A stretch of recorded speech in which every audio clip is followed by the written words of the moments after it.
तो first of all good morning मेरे सारे इस चैनल के परिवार लोग को। ठीक है। और स्वागत है आज का सेशन में। आज का सेशन भी उसी तरह 9 बजे डेली आपके सामने हम हाजिर हैं और कुछ नए टॉपिक लेके। जैसे कि हमने प्रीवियस क्लास में देखा था कैन और कूड के बीच में डिफरेंस, कहाँ कैन लगाते हैं कहाँ कूड लगाते हैं। तो जो बच्चे नए हो जाके देख सकते हैं, जो बच्चे देख लिए वो बहुत ही अच्छा है और इस वीडियो में आपका स्वागत है। और आज का सेशन में हम सीखेंगे मे और माइट। जैसे यहाँ पे आपका थंबनेल में है, मे और माइट सीखेंगे। ठीक है। क्या होता है मे, क्या होता है माइट, कहाँ मे लगाएंगे कहाँ माइट लगाएंगे, क्या मे का पास्ट फॉर्म माइट आता है, मे की जगह पे माइट हम प्रेजेंट फॉर्म और पास्ट फॉर्म दोनों में लगा सकते हैं। ये सारे कंफ्यूजन को मैं दूर करूंगा। वीडियो के एंड तक बने रहिएगा। लमसम 7 से 10 मिनट का खेल है। 10 मिनट में आपका मे माइट इतने से समझ में आ जाएगा कि आप कहीं भी मॉडल्स में, कहीं भी स्पोकन इंग्लिश में या कहीं भी स्टेटमेंट में आप इसी तरीके से इसको बोल पाओगे। ठीक है।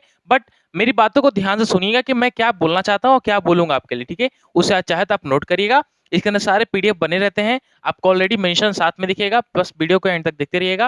और जो बच्चे नहीं है चैनल को सब्सक्राइब करने के लिए, जो नहीं किए हैं, वो फटाफट लाल लाल कलर का बटन होगा, सब्सक्राइब कर लीजिए और ऑल पे दबा दीजिए जिससे कि पहला नोटिफिकेशन आपके पास आ जाए। ठीक है। चलिए अब वीडियो को स्टार्ट करते हैं। मे और माइट के बीच डिफरेंस सीखेंगे। बेसिक इंग्लिश ग्रामर, जिससे कि हमेशा हो क्या होता है ये सीखना है हमें। चलिए, तो मैं पॉइंट वाइज पॉइंट बताऊंगा, पॉइंट के साथ एग्जांपल बताऊंगा, क्योंकि थंबनेल में मैंने हेडिंग दिया है कि एग्जांपल के साथ सीखिए। तो जी एग्जांपल के साथ ही बताऊंगा, क्योंकि एग्जांपल के साथ हमें बहुत ही बेहतर समझ में आता है rather देन आप ओरली सीखोगे। ठीक है। तो स्टार्ट करते हैं। इंग्लिश ग्रामर में दो है मॉडल्स, इसको चाहे मॉडल्स बोलिए चाहे तो इसको आप चलिए, इसको चाहे आप मॉडल्स बोलिए चाहे आप सिंपल हेल्पिंग वर्ब बोल दीजिए। हेल्पिंग वर्ब चाहे एक्सुलरी वर्ब बोल देते हैं ना, इसको एक्सुलरी वर्ब काम आता है ना, may might can could should सारे मॉडल्स हो गए। तो जो स्पोकन से इसको मॉडल्स बोल सकते हैं, हम लोग इसको एक्सुलरी वर्ब बोल देते हैं। चलो कोई बात नहीं। देखिए यहाँ पे बात है कि हम सीख रहे हैं मे और माइट। एक बार बताता हूँ, ये मे और माइट, पहले ये दो मतलब समझिए। मे बहुत सारे काम में आता है, उसमें से पहला काम है आपका पॉसिबिलिटी। पॉसिबिलिटी कहने का मेरा मतलब है कि शायद वो हो सकता था, शायद वो हो सकता है। इसका मतलब क्या है, पॉसिबिलिटी हम दिखा रहे हैं। चिंता मत करिए, सारे एग्जांपल मैंने और स्लाइड में रखा है, आपको बहुत ही बेहतर समझ में आएगा। बस वीडियो के अंत तक देखते रहिएगा, एक एक वर्ड को नजर रखिए, स्किप मत करिएगा। पहला मैंने क्या बोला कि मे पॉसिबिलिटी शो करता है, कि मैंने बोला कि शायद कल वो आएगा। अच्छा, शायद हम कल पिकनिक जाएंगे। इसका मतलब क्या, पॉसिबिलिटी मतलब अनुमान लगाना, कंफर्मेशन नहीं, पॉसिबिलिटी। कैसे एग्जांपल में यूज होता है मैं दिखाऊंगा। उसी तरह यहाँ पे आ जाइए, तो माइट भी एक पॉसिबिलिटी शो करता है, माइट भी एक पॉसिबिलिटी शो करता है और मे भी पॉसिबिलिटी शो करता है। लेकिन दोनों बीच में डिफरेंस क्या है सर? अगर मे भी पॉसिबिलिटी शो कर रहा है, नहीं इसमें भी कोई अंतर नहीं, इसमें भी कोई अंतर नहीं है, तो अंतर क्या है? तो अंतर एग्जांपल में बताऊंगा मैं, कि मे का पॉसिबिलिटी ज्यादा रहता है या माइट का पॉसिबिलिटी कम रहता है। ये दोनों चीज सीखेंगे। दूसरा पॉइंट मे में सीखेंगे परमिशन। आपने बचपन में ये जो स्कूल में पढ़ा हुआ कि may I come in sir, may I drink water sir, may I sit here sir, बोलते हैं ना चीज। तो ये क्या करते हैं, हम लोग परमिशन मांगते हैं। तो परमिशन के सेंस में भी आप मे का यूज होता है। ठीक है। और जो इसका माइट का सेकंड पॉइंट रहेगा वो रहा पास फॉर्म, कि माइट का पास फॉर्म में कैसे यूज करना होता है, कब हम माइट लगाएंगे कब मे लगाएंगे। क्लियर हुआ? तो ये तो पहला आपका कुछ सेकंड में आपका मैंने इसका पूरा निचोड़ बता दिया कि मे और माइट में क्या पढ़ना है, क्या नहीं होता है, कहाँ लगता है, क्या नहीं होता है। ठीक है। अब मैं एग्जाम्पल दिखाता हूँ आपको, एग्जाम्पल में द्वारा समझेंगे बहुत ही बेहतर तरीके से। चलिए, अब एग्जाम्पल मैंने सबसे पहले पॉसिबिलिटी का लेते हैं। ठीक है, इसको थोड़ा ऊपर कर लेते हैं। पॉसिबिलिटी मैंने आपको बोला था ना, ये पॉसिबिलिटी में हमें कैसे पता चलेगा भाई कि मे और माइट। चलिए आइए देखिए। अच्छा ये रहा, खुल गया। तो पॉसिबिलिटी में कैसे पता चलेगा सर कि मे भी पॉसिबिलिटी के लिए यूज हो रहा है, माइट भी पॉसिबिलिटी के लिए यूज हो रहा है। तो कब मे लगाएंगे कब माइट लगाएंगे, चलो देखते हैं। तो इधर हेडिंग एक बार ध्यान दीजिएगा, यहाँ पे लिखा है कि may have a high chance of possibility और might have a lower chance of possibility. इसका मतलब है जो मे होगा और पॉसिबिलिटी में ज्यादा चांस रहेगा। अगर आपको ऐसा लग रहा है कि कल राहुल आएगा, ज्यादा चांस है, तो आप मे लगाइए। और आप बोल रहे कि शायद कल राहुल आ सकता है, यहाँ पे चांस नहीं है, बहुत ही कम परसेंट चांस है, तो यहाँ पे माइट लगाइए। चलिए इसको एग्जाम्पल की तरह समझते हैं। तो पहला आपका कि ही मे कम टुडे, वो आज आएगा, वो शायद आज वो आएगा। इसका मतलब कि ये 60% में 30% मैंने क्यों लिखा है, समझ पा रहे हैं आप लोग? जब हम मे का प्रयोग करते हैं किसी पॉसिबिलिटी में, तो वो ज्यादा परसेंट दिखाता है उस होने के चांस का, कि शायद राहुल आज आएगा ही आएगा, ये कंफर्म नहीं कि ज्यादा चांस है कि वो आएगा आएगा। उसी तरह से सेकंड है कि ही माइट कम टुडे, वो शायद आज आएगा।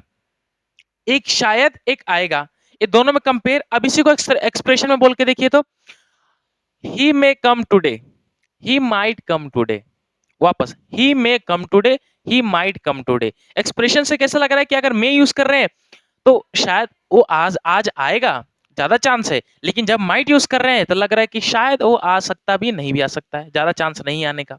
इसका मतलब समझ पाया? तो मे दिखाता बाबू हाई चांस ऑफ पॉसिबिलिटी और माइट दिखाता लो चांस ऑफ पॉसिबिलिटी।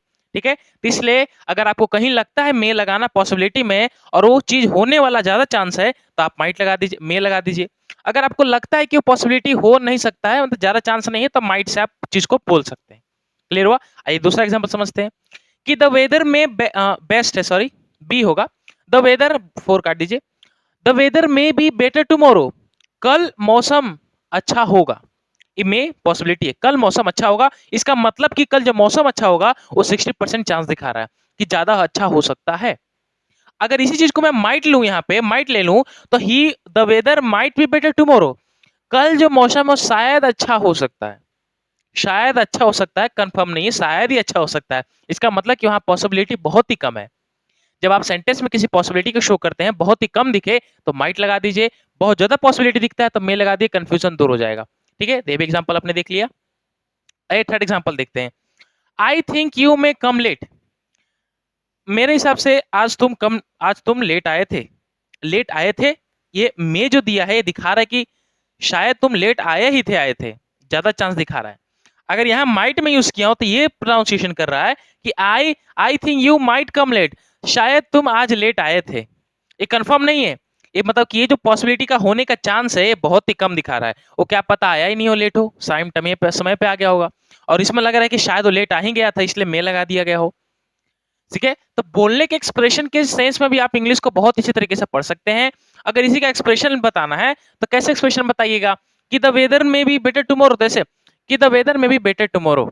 अगर इसी को अगर पॉसिबिलिटी कम में दिखाना है, जैसे the weather might be better tomorrow, कल का जो मौसम शायद अच्छा हो जाए, कल का मौसम अच्छा हो सकता है। हो सकता है, शायद अच्छा हो सकता है, दोनों में बहुत ही कंफर्म है, दोनों में बहुत डिफरेंस है। एक पॉसिबिलिटी ज्यादा दिखा रहा है, एक पॉसिबिलिटी कम दिखा रहा है। आई थिंक आपको ये का टॉपिक क्लियर हो गया होगा, मे माइट पॉसिबिलिटी का टॉपिक क्लियर हो गया होगा। ठीक है, जो हमने फर्स्ट टॉपिक यहाँ पे देखा, यहाँ पे जो फर्स्ट टॉपिक देखा आपका ये वाला, इसके अंदर पॉसिबिलिटी हमने देख लिया। ठीक है, इसके अंदर पॉसिबिलिटी हमने देख लिया। अब चल परमिशन फिर देखेंगे इन पास्ट फॉर्म। परमिशन किसका? मे का। चलिए बाबू आगे देखते हैं। परमिशन आ गए यहाँ पे, परमिशन पे मे में। अब इसको भी बहुत ही ध्यानपूर्वक समझेगा, मैं बताऊंगा। देखिए मैंने सारे यूज बता रहा हूँ, आपको पूरा मे माइट समझा दूंगा। इसी तरह से मैं could have, should have, would have, आपका मे माइट हैव, ये वर्ब के साथ थर्ड फॉर्म लग जाता है तो क्यों लगता है, कहाँ लगाते हैं, इसका एक और वीडियो बनाऊंगा। तो मैं सारे बेसिक इंग्लिश ग्रामर का भी कैप्चर कर रहा हूँ डेली 9 AM में। जो आपको नहीं पता है तो यहाँ पे मेंशन रहता है, आपके ऊपर लिखा होगा डेली 9 AM। ठीक है, और जेरी 4 PM का आपका चलता है logic series vocabulary, the vocab world के नाम से। तो आप इस पे जुड़े रहिए, बहुत ही अच्छा प्लेटफॉर्म, आपको यहाँ पे नॉलेज मिलेगा। मैं सारे वोकैबुलरी एक ही सीक्वेंस में खत्म करने जा रहा हूँ, तो आप अगर लाइन से इसको पढ़ रहे हैं तो बहुत ही आपके लिए फायदा बेनिफिशियल रहेगा। ठीक है, चलिए अब स्टार्ट करते हैं बाबू। मैंने जैसे बोला कि मैं तो परमिशन तो शो करता ही है, सॉरी पॉसिबिलिटी तो शो करता ही है, लेकिन परमिशन भी शो करता है। परमिशन किस तरह का? एक आस्क फॉर, या तो पूछने का परमिशन, या तो देने का परमिशन, या तो नकारने का परमिशन। ठीक है, मैं बोला कि सर मैं क्या अंदर आ सकता हूँ? तो बोला कि हाँ आओ। इसका मतलब क्यों? उसने पूछा, इसने जवाब दिया, गिव मतलब जवाब दे दिया, आंसर दे दिया। अच्छा सर मैं कल घर जा सकता हूँ? नहीं, तो उसने क्या पूछा और इसने क्या नकार दिया, रिफ्यूज कर दिया उसके जाने का परमिशन। तो आइए एग्जाम्पल समझते हैं, बहुत ही बेहतर समझोगे सर। तो अगर एग्जाम्पल समझे यहाँ पे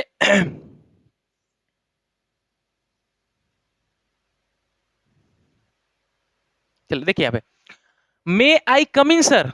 अच्छा मुझे एक बात बताइए, सेंटेंस में बचपन में हम लोग ऐसे करके हाथ रखते थे, मे I come in sir, but I think मुझे लगता था कि शायद हम लोग रिस्पेक्ट करते थे। ऐसे कभी नहीं कि sir may I come in sir, नहीं, ये प्रार्थना में यूज होता था। ज्यादा करके ऐसे बच्चे ऐसे करते थे कि may I come in sir, एक हाथ आगे करके। आई थिंक जानते हैं क्यों यूज होता है?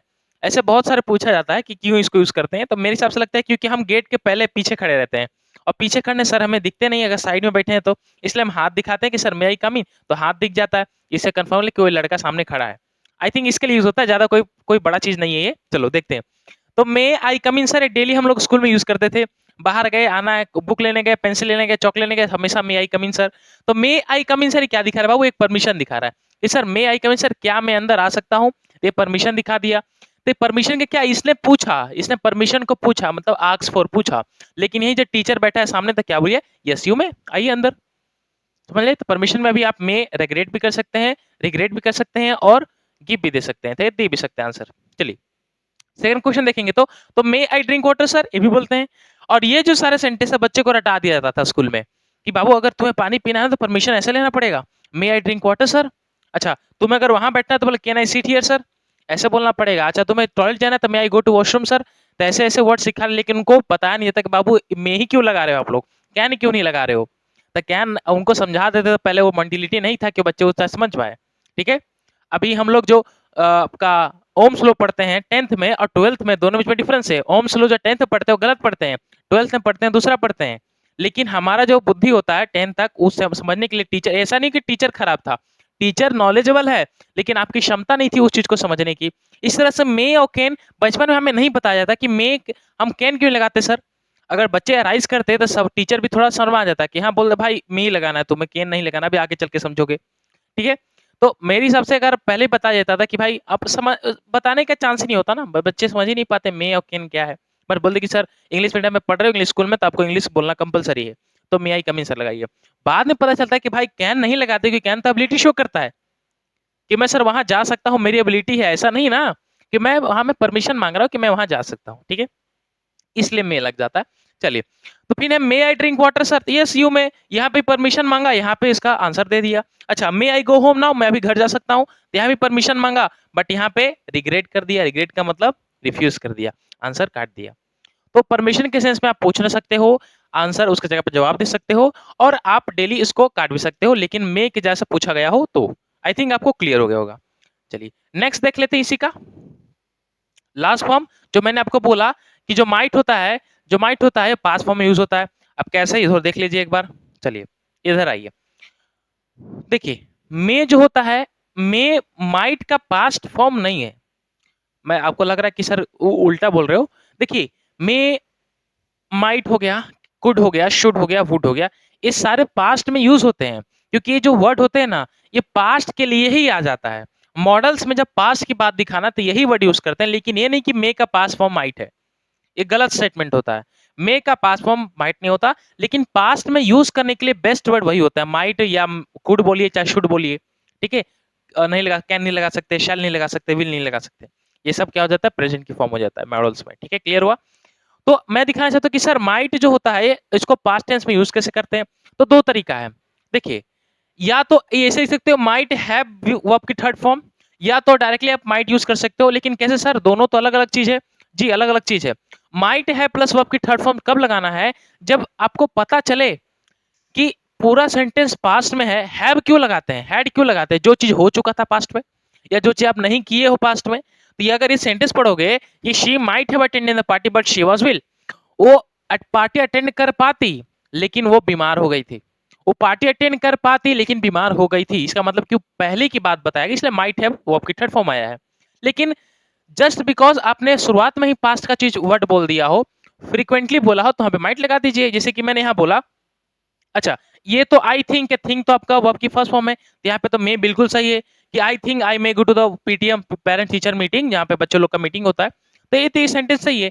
यहाँ पे थॉट लगा दिया, वो आपकी सेकंड फॉर्म लगा दिया, तो वो आपकी सेकंड फॉर्म पास दिखा रहा है, तो यहाँ पे मे नहीं माइट आ जाएगा, जो कि माइट यहाँ पे लगा है। अब ये नहीं कि यहाँ पे माइट हैव प्लस वो आपकी थर्ड फॉर्म लगना हो तब लगाएंगे, क्योंकि पास्ट में हैव थर्ड फॉर्म ज्यादा आता है, कब आता है, जब चीज बहुत पीछे ही चली गई हो।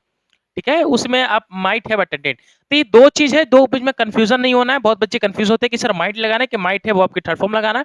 तो माइट हैव थर्ड फॉर्म कब लगाना है, माइट हैव थर्ड फॉर्म जब भी लगता है जब आपको लगता है कि पिछले, मतलब कि पीछे वाला, पीछे मतलब कि बीते हुए कल में ये शायद हो सकता है, या हो सकता था, या हो गया है, इस तरह पे लगता है माइट हैव की वर्ब की थर्ड फॉर्म। ठीक है, और आपका जो माइट होता है नॉर्मल तरीके से वर्ब पास्ट के लिए यूज हो जाता है, जो कि आपका यहाँ पर रियली सेंस में दिया है। तो आपको कंफ्यूजन नहीं होगा, आई थिंक आपको समझ में आ गया होगा मे और माइट के बीच में डिफरेंस, मे कब लगाना है, माइट कब लगाना है। ठीक है, तो ज्यादा लॉन्ग वीडियो नहीं था, शॉर्ट वीडियो था, ज्यादा बड़ा चीज होता नहीं है, बहुत ही स्मॉल चीज होता है, बहुत ही छोटा चीज होता है, बस इसको समझने में देरी था। जो बच्चे नए उसको आई थिंक उनको समझ में आ गया होगा। अगर समझ में आ गया दोस्तों तो फटाफट लाइक कर दीजिएगा और एक छोटा सा प्यारा सा कमेंट कर दीजिएगा अपने इस प्लेटफॉर्म के बारे में कि कैसा आपको पढ़ाई मिलता है यहाँ पे, और ज्वाइन तो होना ही होना है, ठीक है। चलिए कोई बात नहीं, आई थिंक आपको क्लियरली समझ में आ गया होगा मे माइट। आगे चल के आप इसको प्रोनाउंसिएशन में भी अच्छे से यूज करिए, ठीक है। बोलना चाहे तो आप कहाँ बोल सकते हैं, मैंने कैन कुड का भी तरीका बताया है। और आप डेली भद्दा भद्दा आपको लिखना आता हो, मतलब कि डेली आपके डेली यूज में आप लिखते हो, तो वहाँ पे भी आप यूज करना सीख सकते हैं मे माइट कहाँ लगाना है सर, पॉसिबिलिटी में या परमिशन में, ठीक है। आई थिंक आपको क्लियर होगा। अब वीडियो में यूट्यूब पे 1000 वीडियो मिलेंगे आपको इस चीज के बारे में। देखिए हर एक टीचर अलग नहीं होता, मतलब कि हर हर पढ़ाई अलग नहीं होता, लेकिन टीचर का बताने का अलग होता है। जैसे बहुत सारे टीचर यूट्यूब पे पढ़े हैं, आप सबका वीडियो देख सकते हैं, सबका टीचर का अलग अलग पढ़ाने का तरीका है, लेकिन कॉन्सेप्ट एक्चुअली होता है। बस आपका ट्विनिंग बैठना चाहिए, कौन से टीचर के साथ बहुत अच्छा मेरा ट्विनिंग बैठता है, कौन से टीचर में से ज्यादा समझ में आता है, वो टीचर से आप बढ़िया से पढ़ सकते हैं, ठीक है। चलिए चलता हूँ दोस्तों, अब अगले क्लास में मिलेंगे, तब तक के लिए जय हिंद।